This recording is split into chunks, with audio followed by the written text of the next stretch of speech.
Hello लोगोफोर, नोंथांमोनखौ आरोबाव आंनि बे गुबुन मोनसे गोदान भिडिअ बरायबावबाय। आसा खालामो नोंथांमोना भिडिअखौ मोजां मोनगोन।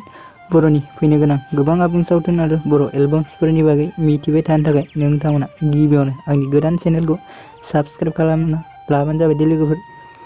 एक्चुअली दिनै आं मोनसे बर' एलबामनि सायाव आपडेट लानानै फैदों लोगोफोर। भिडिअफोरा गोरोन्थिफोर जालांब्ला नोंथांमोना निमाहा होबानो जाबाय। एक्चुअली लोगोफोर, बे मिउजिक भिडिअनि टाइटेलानो जाहैबाय मोनाबिलि सान।